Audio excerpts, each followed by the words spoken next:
Quand t'as peur, tu t'isoles, tu souffres, tu vis à moitié ta vie, tu te sens seul. Alors balance ta peur, ta vulnérabilité et ta force. Pour ce 6e épisode du podcast, je me suis entretenu avec une femme dont j'admire le travail. À travers ses écrits, son livre et ses multiples expériences qui l'amènent à explorer la notion de féminin sacré, cette véritable sorcière des temps modernes nous partage ses réflexions sur la vulnérabilité et la place de la femme comme divinité du quotidien. Moi, j'ai été élevée vraiment avec une vision de l'homme et de la femme assez caricaturale. En même temps, je recevais chez moi un discours où on me disait qu'en tant que femme, je pouvais tout faire, que j'allais être indépendante, que j'allais avoir toute la liberté que je voulais, que c'était important que je sois ambitieuse, que je compte sur moi, etc. Donc quelque chose d'émancipateur. Enfin, je me suis pas du tout sentie. Il y a pas eu du coup le discours qui venait me restreindre en tant que femme. Et en même temps, le couple de mes parents était assez caricatural dans un père dans une recherche de pouvoir, de reconnaissance, d'argent, où il avait besoin de beaucoup montrer sa réussite, et une mère au foyer, artiste, beaucoup plus sensible, et où du coup, moi, très vite, j'ai eu l'impression... Je pense que spontanément, le modèle de ma mère, c'est ce modèle-là auquel je m'identifiais. Et puis il y avait aussi cette sensibilité moi je pense que je suis vraiment très sensible, donc je me reconnaissais dans la sensibilité que je voyais chez ma mère.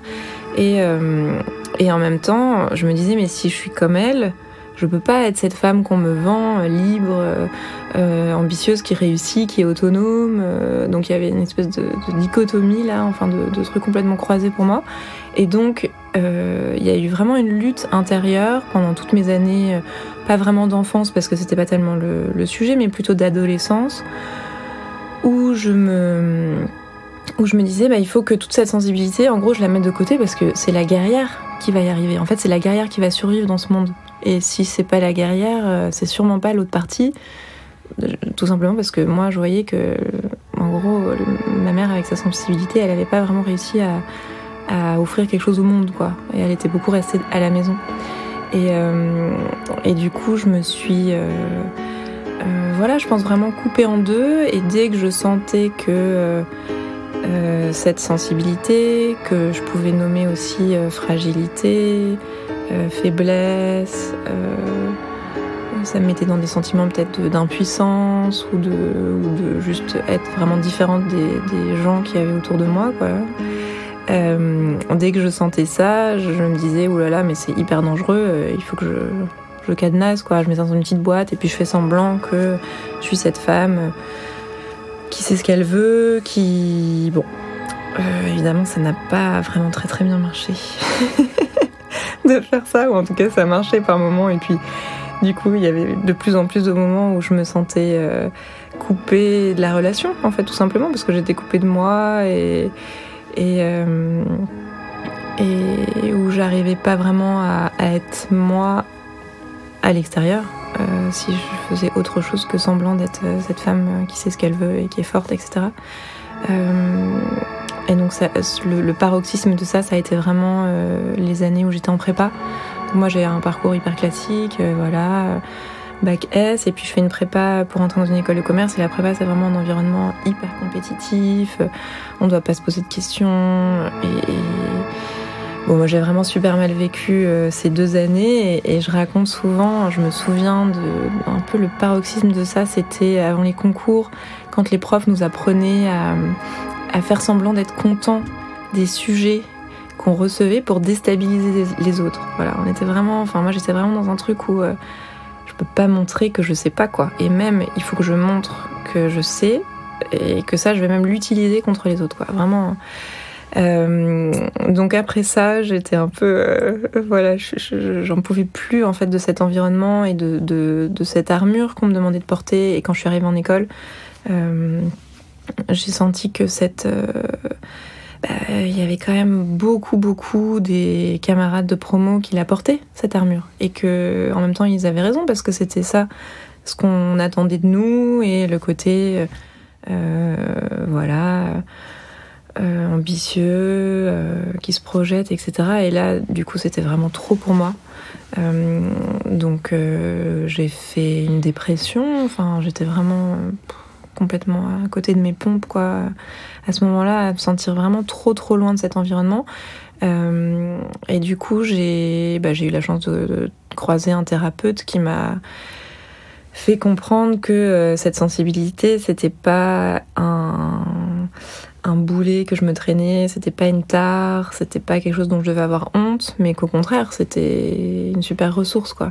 Il m'avait vraiment fallu plusieurs années, et encore, je vais raconter, mais la suite de mon parcours pour vraiment prendre conscience que ce que moi je nommais être de la faiblesse, c'était en fait une qualité d'écoute, de présence, de capter ce qui se passe dans l'environnement, et que par contre j'avais pas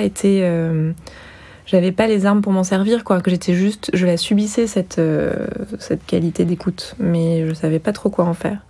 Et donc ça a pris du temps pour moi de vraiment intégrer que j'allais pouvoir m'en servir. Et c'est donc voilà tout le travail thérapeutique, mais aussi la décision à un moment de dire ok, moi en fait travailler en entreprise, vouloir faire du market, moi j'avais tout essayé, la prod de cinéma, la banque, la com, enfin vraiment je suis partie dans toutes les directions dans l'espoir de pouvoir m'accrocher à une branche, mais non, vraiment c'était pas possible.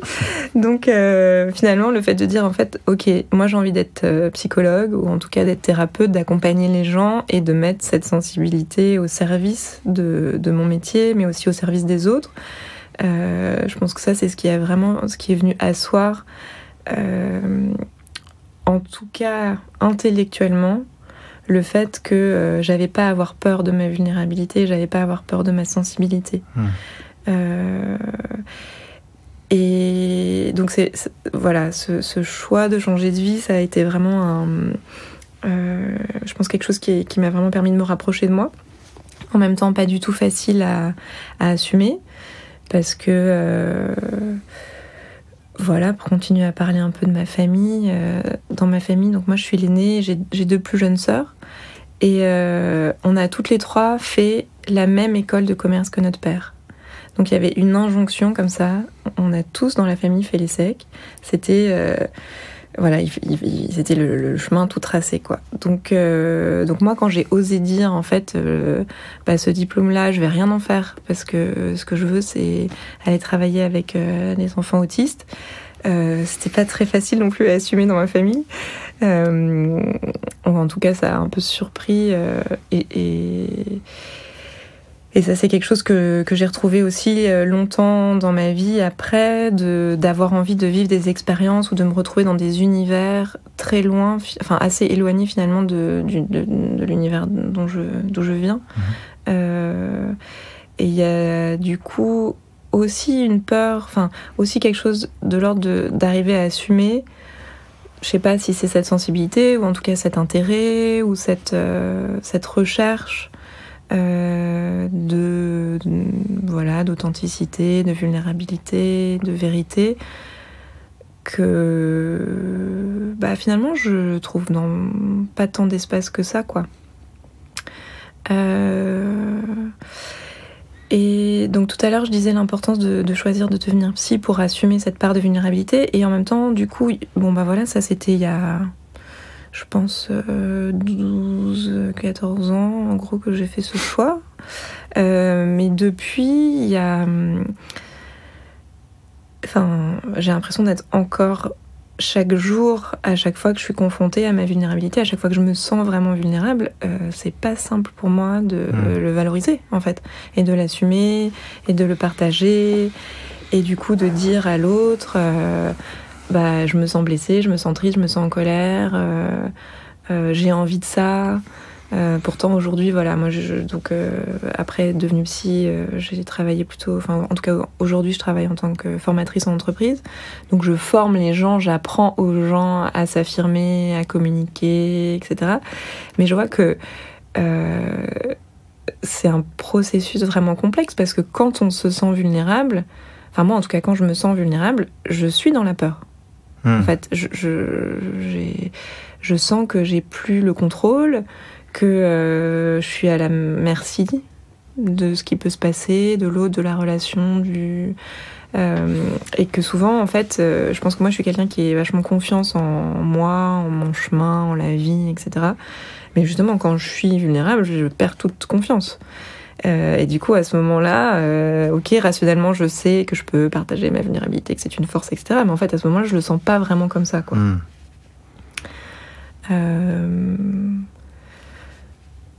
C'est la peur de quoi, en fait? Qu'est-ce qui est menacé?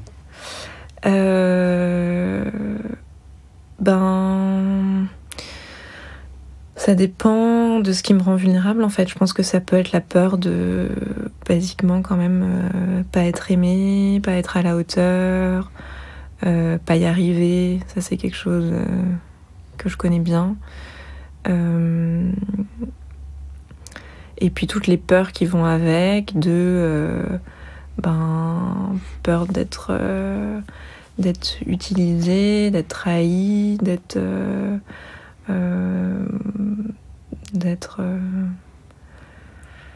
après, il peut y avoir plein de choses, quoi. Une ribambelle de peur. Ouais, c'est ça. Où finalement, je pense que, en fait, cette vulnérabilité, elle me met quand même encore dans un espace de dévalorisation. Comme si, finalement, quand je me sens vraiment vulnérable, je me dis, non, je devrais pas. Je devrais pas être si touchée, je devrais pas être si en colère, je devrais être forte. Enfin voilà, il y a ce truc qui revient, ouais, complètement. C'est quoi la vulnérabilité pour toi?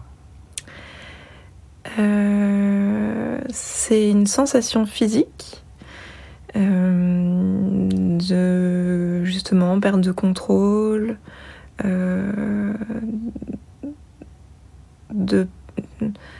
je pense qu'en fait, les moments où je me sens le plus vulnérable, c'est le moment où je me sens dépendante de l'autre. C'est encore toujours le même truc que je tourne autour, mais voilà. Où je sens que...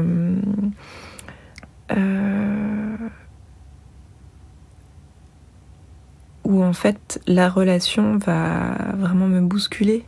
C'est-à-dire que je me sens rarement vulnérable quand je suis toute seule, par exemple. Ouais. Dans ton bain, c'était rarement vulnérable, quoi. Alors que a priori, t'es nue et que... Voilà. Ouais, mais même, du coup, voilà, quand je fais des choses, quand j'essaye des nouvelles choses, quand je voyage seule, quand je sais pas, je me sens pas vulnérable, je me sens... Donc la vulnérabilité, dans ton cas, dans ton expérience de ça, c'est dans la relation? Ouais. Et dans n'importe quelle relation? Ou est-ce qu'il y a des trucs, des cas typiques, des endroits typiques de... Alors, le couple, évidemment, c'est l'endroit où c'est le plus, pour moi. Enfin, c'est vraiment le laboratoire le plus formidable de toutes mes peurs et mes blessures. Donc oui, clairement, mais en fait, dans toute relation où je me sens vraiment impliquée avec mon cœur, quoi. Dans des relations d'amitié, dans mes relations, justement, avec mes sœurs... peut-être avec mes parents un peu moins, mais voilà, toutes ces relations. C'est l'ouverture que crée la vulnérabilité qui fait que tu as l'impression qu'il y a tout qui peut rentrer d'un coup. Ouais, c'est vraiment que ça vient toucher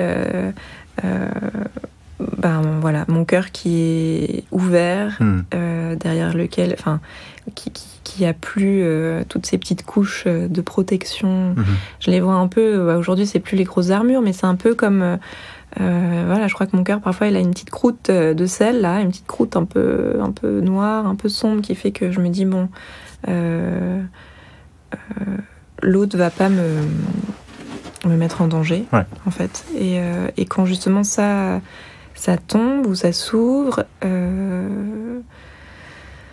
cette ouverture, elle est en lien, en tout cas, avec le sentiment de vulnérabilité. Mais donc, du coup, c'est aussi quelque chose que j'expérimente beaucoup, que ce soit dans ma posture thérapeutique, que ce soit dans les cercles de femmes que j'anime, ou même simplement dans ma vie à moi. Quand je peux la dire, cette vulnérabilité, quand je peux la nommer, quand je peux dire ce dont j'ai besoin, là, du coup, justement, l'image que je donne souvent, c'est je me prends dans les bras à cet endroit-là, où je me donne la main, où je prends dans mon cœur dans mes mains. Enfin, il y a vraiment quelque chose de je peux me contenir. Et si je suis... et ça, c'est vraiment un processus psychique, voilà, qui est connu en psychologie, qui est si j'arrête de mettre de côté à vouloir refouler des émotions que je juge inconfortables, négatives, je sais pas quoi, et il faudrait surtout pas que je les ressente, du coup je les mets de côté, en fait elles ont vachement de place. Quand j'arrive à dire, en fait, elles existent, oui, j'ai besoin de ça, oui, j'aimerais bien être super joyeuse, positive, mais en fait là je vois pas l'issue, par exemple.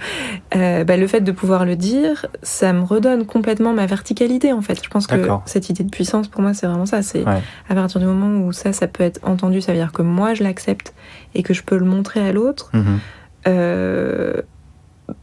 Justement la peur elle perd son empreinte, son emprise, c'est ça.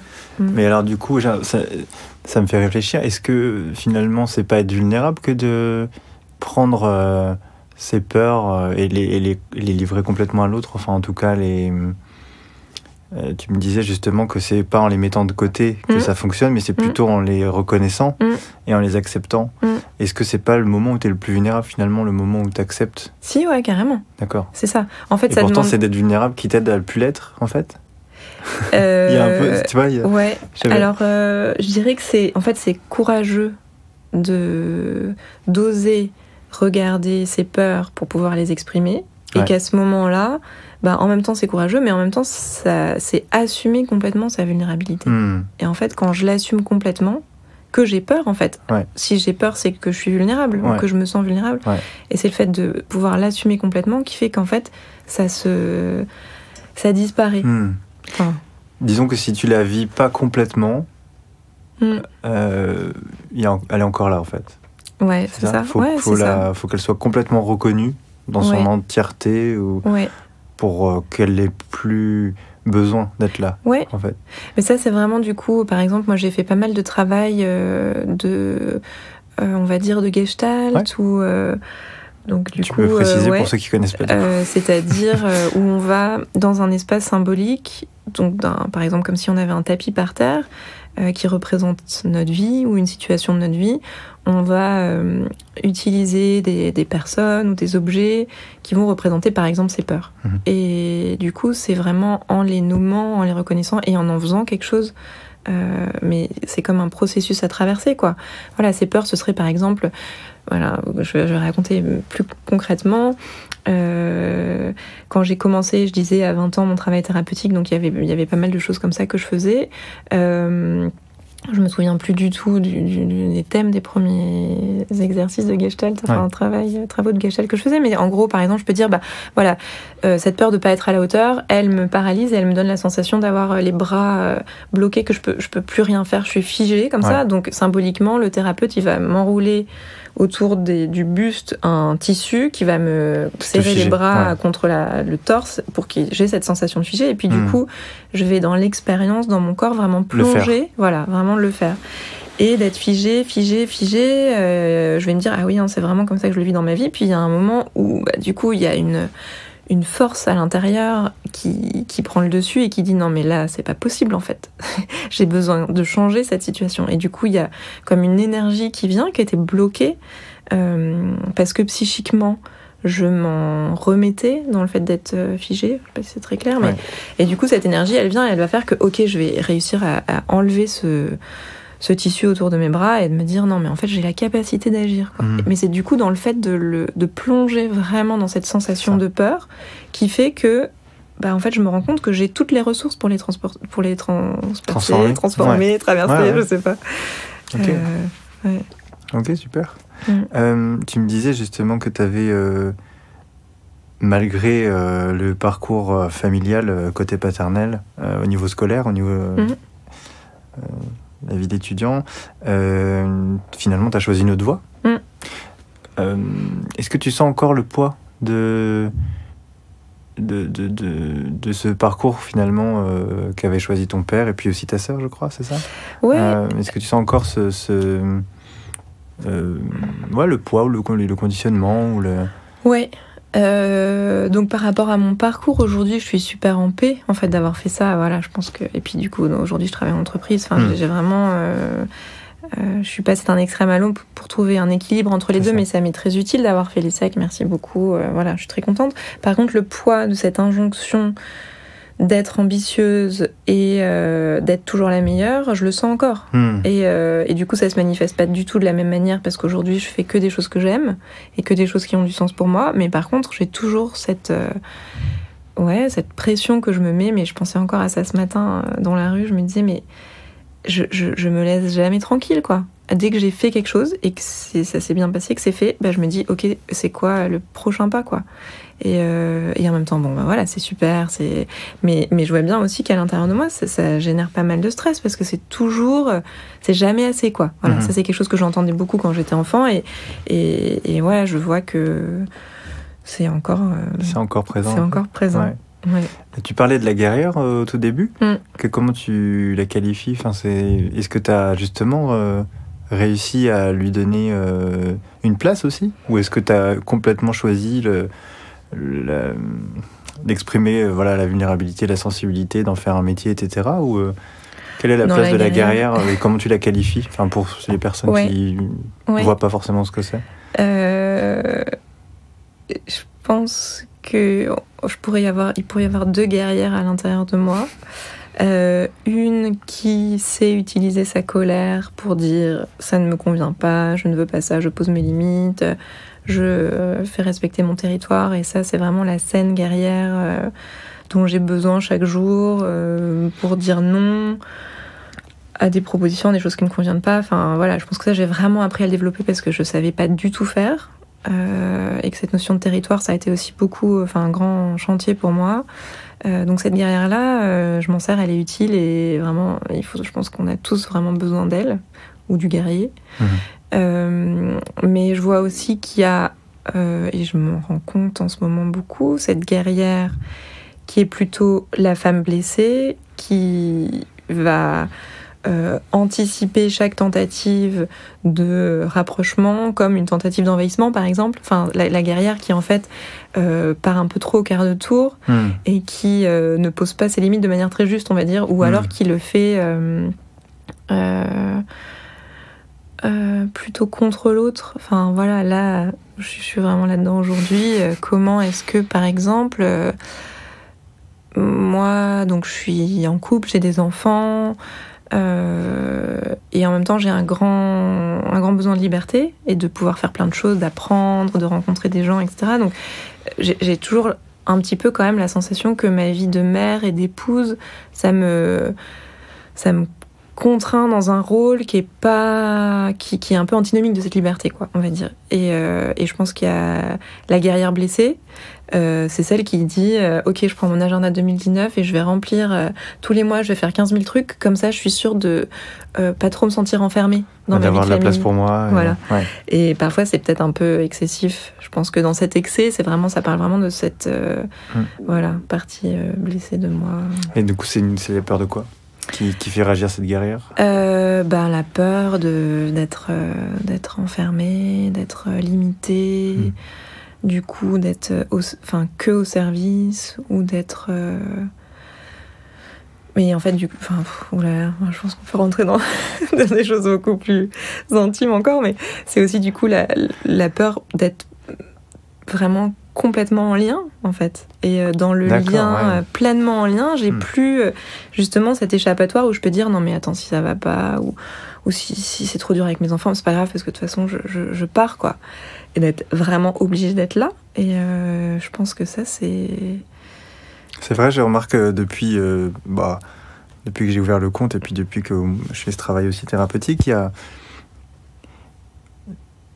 répandu, il y a effectivement cette peur de ne pas être aimé, d'être seul, d'être abandonné, etc. Mais encore en dessous et bien plus profond, et finalement, celle qui peut-être est la mère de toutes les peurs, c'est plutôt la peur d'aimer complètement, en fait, d'être complètement en lien, d'être complètement engagé dans une relation, d'être...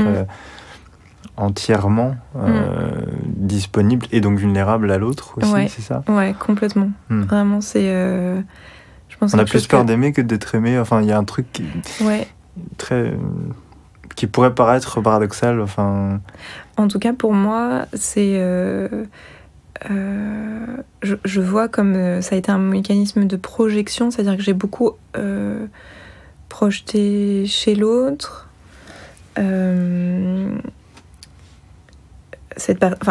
J'ai toujours trouvé ça normal, finalement, cette liberté, ce besoin d'autonomie.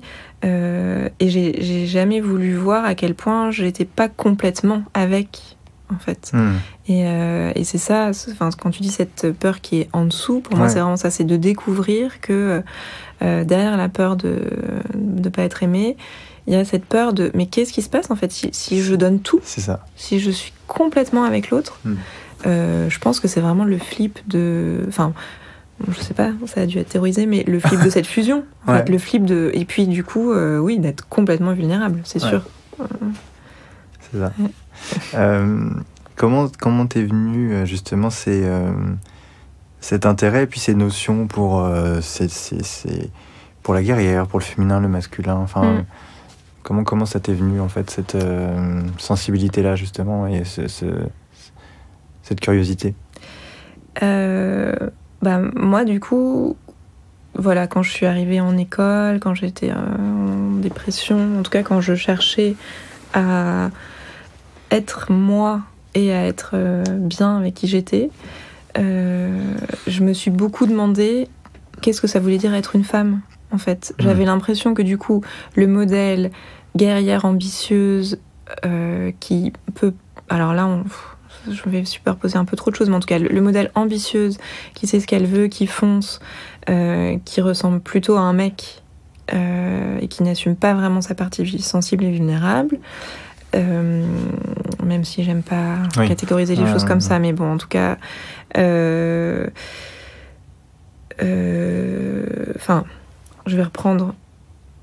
Pour répondre à cette question, qu'est-ce que ça veut dire être une femme, je me rendais compte que j'avais le choix, soit de montrer un masque de aucune hésitation, soit d'être soumise, dépendante, fragile, et ça me plaisait pas non plus. Donc en fait, je me suis dit, c'est pas possible, être une femme, ça peut pas être soit l'un soit l'autre, mais c'était ça vraiment les images que j'avais associées. Donc moi, j'ai eu vachement besoin de chercher des femmes qui pouvaient m'inspirer et qui pouvaient m'aider à comprendre que j'avais pas besoin de faire semblant d'être hyper sûre de moi, j'avais pas besoin de savoir exactement ce que je voulais, etc.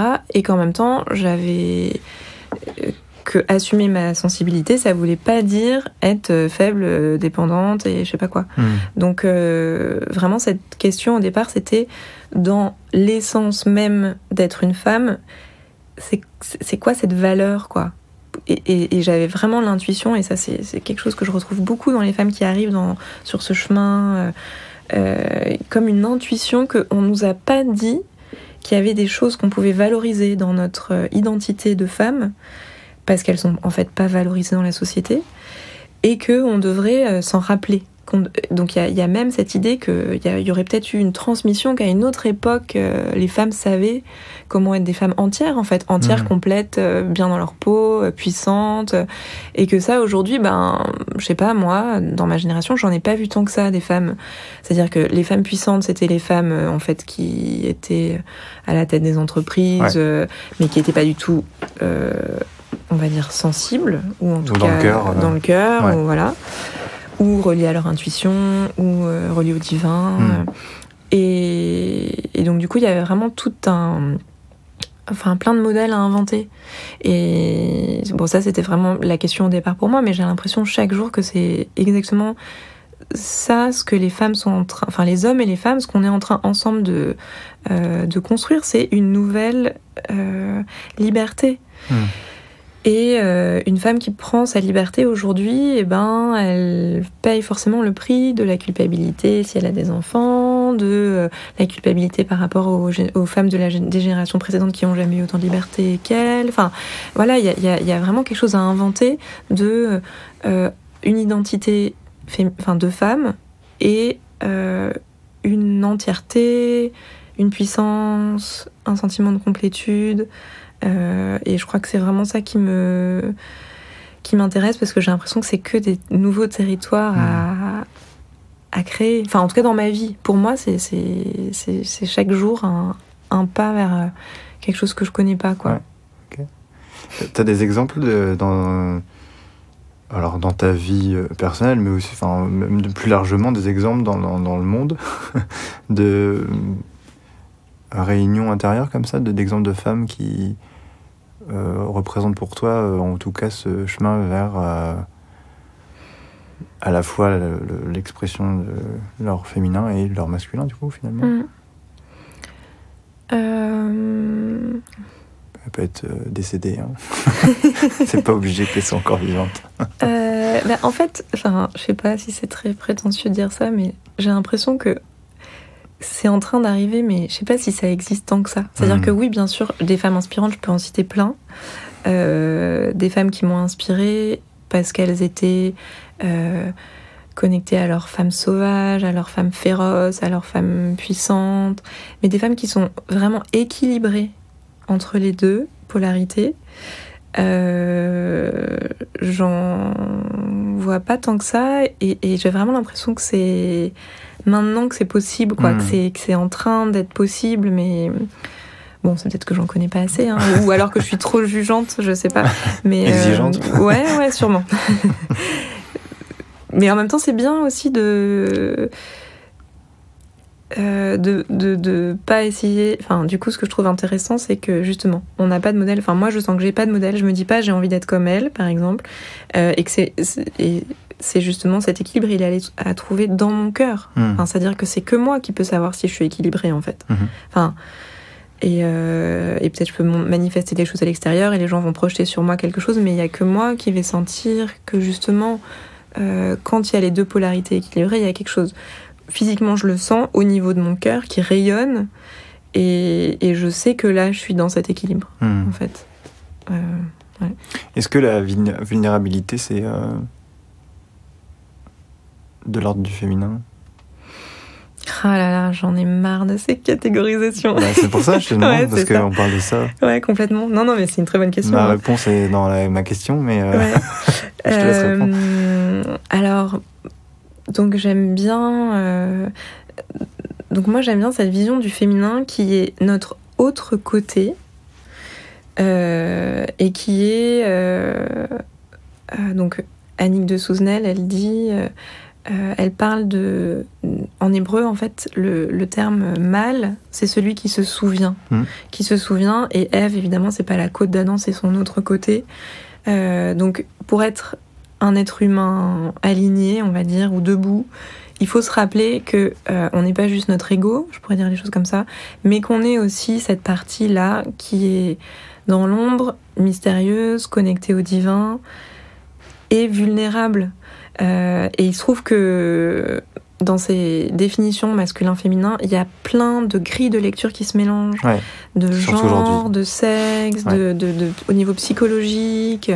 Et du coup, c'est important, je trouve, à chaque fois de parler de quel cadre de référence on parle, de donner son cadre de référence. Là, en fait, j'aime bien cette image, comme si on avait tous, hommes et femmes, à se rappeler qu'on n'est pas juste l'évidence de qui on est, mais qu'on est aussi autre chose. Et peut-être, en fait, que cette autre chose, il est différent pour chacun. Enfin, moi, je parle du divin, du mystère, parce que j'ai l'impression que, justement, renouer avec ma vulnérabilité, renouer avec cette haute partie de moi, qui a été, du coup, aussi renouer avec mon féminin, parce que c'était en lien avec cette question d'être une femme, c'est ce qui m'a rendue beaucoup plus pleinement humaine, parce que je me suis rendu compte que j'étais pas que humaine, en fait. Enfin, c'est clair? Ouais. Enfin, pour moi. Je suis désolée si c'est pas clair pour vous. Du coup, mais ça, c'est peut-être mon chemin seulement. Ouais. Et peut-être que cette partie-là du féminin, pour quelqu'un d'autre, ça va être se rappeler autre chose. Je sais pas. Moi, j'ai l'intuition que c'est vraiment de ce divin dont on parle. Et évidemment, quand je suis dans ma vulnérabilité, je suis beaucoup plus proche du divin, parce que je suis pas dans l'illusion du contrôle, d'avoir mis des barrières, d'être rassurée. Je suis complètement, en fait, dans cette ouverture de cœur dont on parlait tout à l'heure. Ouais. Donc, voilà, pour moi, c'est vraiment ces notions-là qui se tissent, en fait, à cet endroit-là. J'ai pas envie de dire féminin égale vulnérabilité, parce que là, du coup, après, on raconte mille autres choses. Mais voilà, il y a ce tissage, je pense. Je pense souvent à au fait que les Chinois, ils ont inventé le yin et le yang il y a 5000 ans, et que nous, en 2019, on est à peine en train de se poser ces questions-là. Est-ce que toi aussi, tu as la sensation qu'il y a une espèce de volonté de réunir tout ça, mais que du coup, il y a une coupure, une séparation quand même entre ces deux cultures, qu'il y a une envie à la fois de les réunir, ces deux cultures, mais en même temps de vouloir absolument définir certaines notions, certaines idées, certains concepts par soit de la science, soit de la logique, soit du mental, soit... j'ai l'impression que justement, en fait, il y a trop de masculin dans la façon d'aborder ces thèmes-là qu'ils ne le sont pas, en fait, par essence. Ouais, je crois que, en fait, cette réunion, ce désir de réunion, pour moi, il est vraiment intérieur. Enfin, il est aussi, du coup, comme tu dis, peut-être avec cette autre culture ou avec les sagesses anciennes. Moi, je suis beaucoup entourée de gens qui ont cette recherche-là, de se rappeler de ce qui se faisait avant, avec la conscience qu'il y avait une autre sagesse bien antérieure à nous. Mais en fait, c'est vraiment cette réunion intérieure et c'est vraiment cette communion de deux parties de moi qui se manifestent différemment. Et je pense que pour moi, 2018, ça a été vraiment l'année où j'ai compris que le couple intérieur que j'avais à manifester, c'était ma capacité à donner. Et je pense que je peux vraiment être une bonne mère pour moi. Enfin, la mère, celle qui aime inconditionnellement, je la connais. Par contre, celle qui reçoit, je la connais moins. Et du coup, en fait, ce couple-là, peut-être je cherche dans mon couple à l'extérieur, ou ce désir de communion, en fait, pour moi, Camille, il parle de... être capable de me donner et être capable de recevoir ce que je me donne. Mais en fait, je pense que c'est vraiment l'enjeu aujourd'hui, il est de réunir tout ce qu'on a séparé.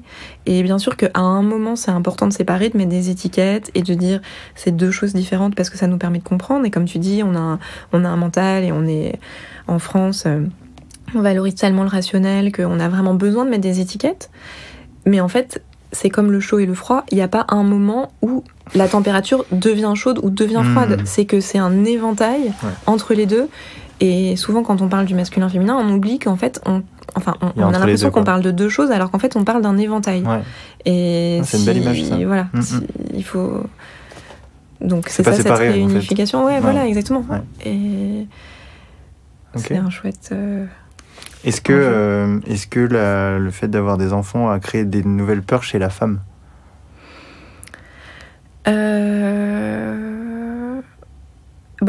Le fait d'avoir des enfants, ça m'a beaucoup confrontée à la réalité de qui j'étais et ça m'a vraiment fait sortir de l'idéal de comment je pourrais être un jour en tant que mère et justement par exemple tout cet amour que je pourrais leur donner, etc. Mes enfants, ils me mettent vraiment face à mes limites ou à mes contradictions donc ça vient beaucoup toucher la peur de pas être à la hauteur en fait. Je parlais tout à l'heure la peur d'être enfermée, mais bon, en fait, je pense que c'est surtout beaucoup cette peur-là de pas arriver à les aimer autant que ce que j'aimerais pouvoir les aimer, quoi. Ouais. Ok. Pour finir, je voulais te partager ça et avoir ton avis. Il y a beaucoup évidemment de messages sur le compte où finalement les personnes se posent des questions et aimeraient, j'imagine comme d'autres, soit avoir des solutions, voire des solutions toutes faites, soit des choses très pragmatiques et très concrètes, c'est-à-dire qu'est-ce que je fais. J'ai jamais d'autre réponse qu'il n'y a rien à faire. Mais alors du coup, je sais pas toi, vu que tu le fais aussi pour toi et que tu as été aussi tu es dans la relation d'aide et dans l'accompagnement, est-ce qu'il y a, évidemment il n'y a pas de mode d'emploi, mais est-ce qu'il y a quelque chose à faire en fait, ou qu'est-ce que toi tu donnerais comme recommandation à des personnes qui sont dans la peur d'être vulnérables, la peur de ne pas être à la hauteur, la peur d'exprimer leur féminin, leur masculin, enfin... Ouais. Peut-être deux choses. La première, c'est... Enfin, en tout cas, moi, je sais que mes réponses, mon ancrage, ma confiance, je la trouve vraiment quand je m'arrête et quand je suis connectée à moi, dans mon silence intérieur. Donc si on a envie de faire absolument quelque chose, c'est se dire ok, je vais me poser là un quart d'heure et je vais rien faire que juste écouter mon cœur et écouter ce qu'il a à me dire en fait. Et je pense que ça c'est juste la meilleure pratique au monde. Donc tu stoppes tout. Non mais ouais.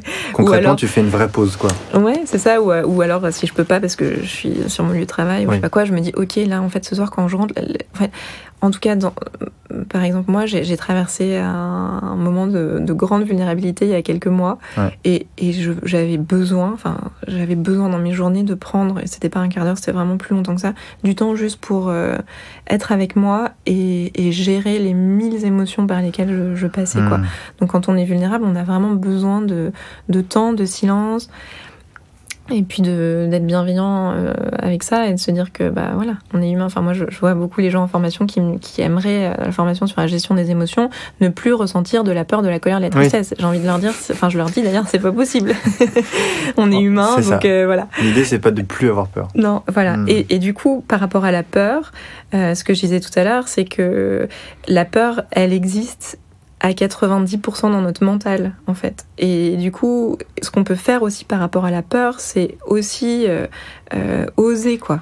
Plus j'ose, mais je pense que, je sais pas, en tout cas, t'as dû sûrement raconter cette histoire, mais moi je l'adore, du grand-père indien qui raconte à son petit-fils ce que c'est que la peur. Et puis, il lui dit, en fait, la peur, c'est comme si t'avais deux loups à l'intérieur de toi, un qui représente la peur et un qui représente ton désir. Et ces deux loups, ils sont aussi forts l'un que l'autre et ils se battent. Et du coup, le petit garçon dit à son grand-père, mais comment on sait lequel des deux va gagner ? Et le grand-père lui dit, ça dépend à qui tu donnes à manger. Et voilà, c'est vraiment ça pour moi, la peur, c'est si je donne à manger à mon désir, et ça va prendre le dessus. Si j'ose poser un acte, dire quelque chose à quelqu'un, faire quelque chose, ça va me sortir de ma peur. Enfin, c'est aussi une manière de faire en tout cas. Non mais quelque part, la chose à faire, finalement, c'est de se concentrer sur son désir et en tout cas de le nourrir. Et de surtout voir qu'il y a un désir derrière la peur, quoi. Ouais, c'est ça, déjà de s'en rendre compte, quoi. Ouais, c'est ça, complètement. Et effectivement, le fait de balancer sa peur, ou en tout cas de l'exprimer, c'est déjà une première étape. Mais après, l'idée, c'est de voir ce qu'il y a de l'autre côté, quoi. Ouais, complètement. Ok. Merci. Merci à toi.